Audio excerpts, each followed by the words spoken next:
هاي هذي ظهر تهاي هذي عصر تهاي هذي مغرب تهاي هذي في تهاي سقدع هذي تهاي وبر هذي تهاي هوليه إنه وحنا لنا هرسر هالنقدان مركا جودهان وحنا لنا همبلية ديران أو كلي لابا دمان با كسoo qaybgalayaasha oo u badan dhalinyarada wasaaradda warfaafinta oo isugu jira wiilal iyo gabdhaba hadii magacyadooda aan sheego adinkoo ishana ka yaqaan dhamaantood ayaa waxa kamid ah maxamuud maxamed jaamac oo MMJ loo yaqaano Saciid Aadan Cali Saciid Anteena waa Dr. Cunaaye waxa kale oo kamid ah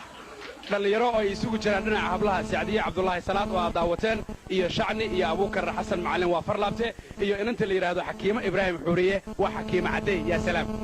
waxa ku xiga inankaasna daawanaysaan waa Yaasiin Ciise Wardheere oo waliba meel fog ka yimid xaafadda Gubadley la yiraahdo oo ka tirsan degmada Kaaraan waxa kale oo daawateen dhalinyaradii wasaaradda warfaafinta oo kamid yahay Axmed Nuur Xaashi waa inanka lagu magacaabo waxa kale oo kamid ah Cabdulqaadir Cali Iidle waxa lagu qabanaya Cismaan Yare Iikaadi iga daa raashinka waxa aad moodaa in la qaybinayo raashinkii loogu talagalay arooska iyo aroosada iyadoo dad aad u fara badani ay ka soo qayb galeen oo aan loo kala harin colka ka shaqeeya idaacadda iyo colka iyagu telefishinka ka shaqeeya sawirqaadaha iyo farsamayaqaanka labaduba waa Cabdiraxiin iyo Maxamed amase Sagaaryare Maxamed Xasan baa la yiraahdaa Sagaaryare waa lagu naanaysay cabitaankii ayaa lagu jiraa iyadoo aad u jeedo ninka cagmadhige oo ah ninka idaacadda u haysta xagga cunida oo isagu si fiican ugu gabanaya meel kale saaxiibkii Cismaan Yare ayaa yiri cagmadhigow adigoo caan baa ku tahay dhinaca raashinka oo dhanka kale waxa iyaguna ka soo jeeda rag aad u fara badan oo iyagu dhinaca raamsiga iyaguna ku xeel dheer bal aniguna aan dhankayga u laabto